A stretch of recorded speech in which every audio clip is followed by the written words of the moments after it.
Before history learned to write itself in ink, it spoke in smoke, a thin, rising breath curling toward the sky carrying prayers, grief, gratitude, and fear. This smoke came from incense, and incense came from the desert.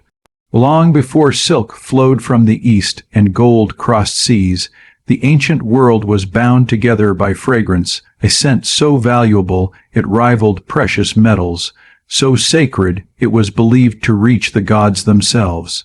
This was the age of the incense road, a vast, unforgiving network of desert paths stretching from the green mountains of southern Arabia, through burning sands and hidden oases, into the heart of Egypt, the Levant, Greece, and Rome.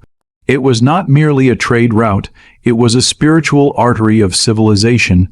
At the southern edge of Arabia, where monsoon winds briefly softened the land, grew trees unlike any other, the Boswellia tree.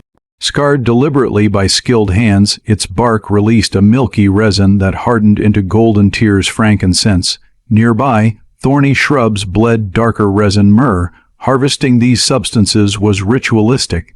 Cuts were timed, trees were rested, offerings were made. For ancient peoples, these resins were alive. Frankincense purified temples and summoned divine presence. Myrrh preserved the dead, ensuring passage into the afterlife. Together, they formed the spiritual currency of the ancient world. Demand spread across civilizations.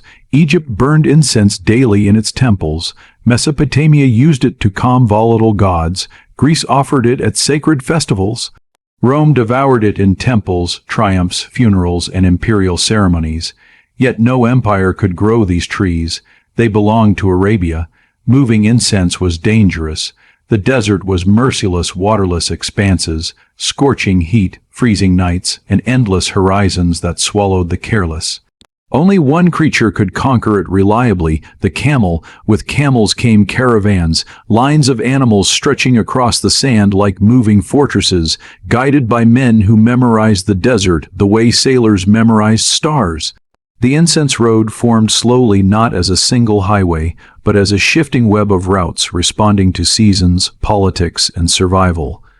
Caravans departed from Hadramaut, Dhofar, and Qana, heading north through Najran, Yathrib, Dedan, and Petra.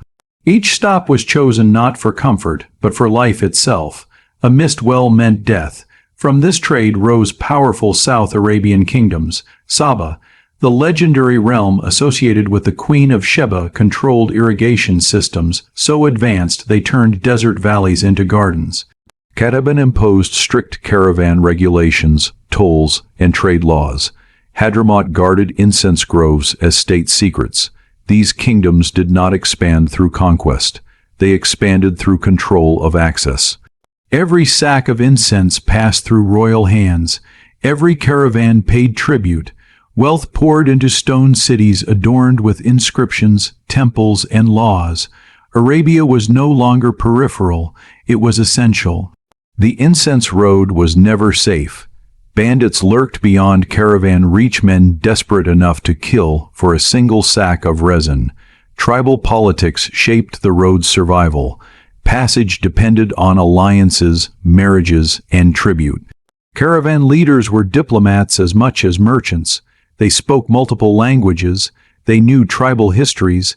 They negotiated with precision because mistakes were fatal. Guards walked beside camels, armed and alert, aware that one ambush could erase months of profit and lives. Every successful journey was a victory over nature itself. Northward, the road reached its most astonishing city, Petra. Carved directly into rose-colored cliffs, Petra appeared as if summoned from stone. The Nabateans, masters of desert engineering, turned water into power. Hidden channels captured rain. Cisterns stored life beneath the earth. Floods were controlled, redirected, tamed. Petra became the crossroads of the incense road.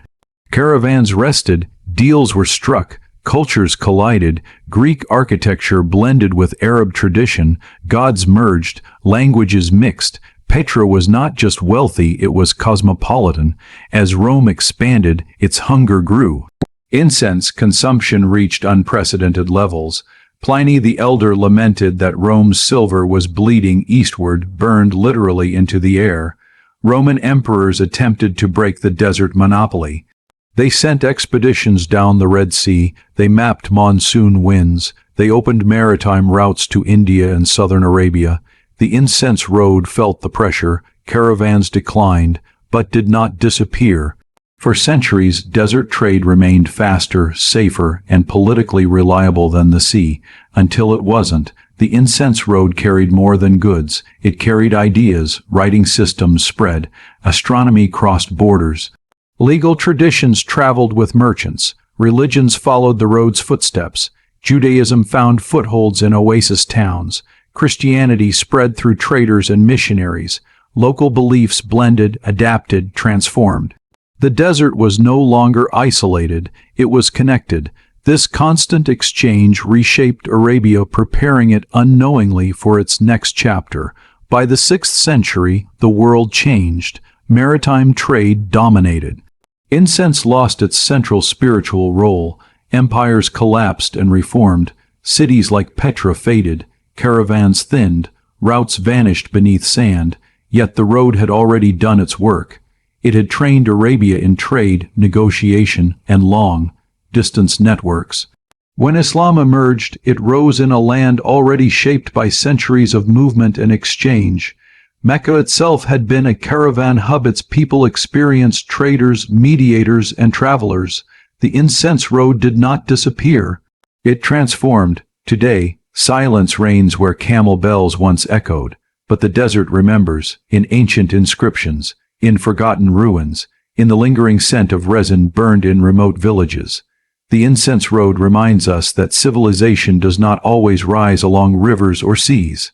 Sometimes it rises from smoke, from belief, from fragile paths carved across hostile lands. The incense road was proof that even the harshest deserts can become the heart of the world. And though the caravans are gone, their legacy still drifts through history. Like incense,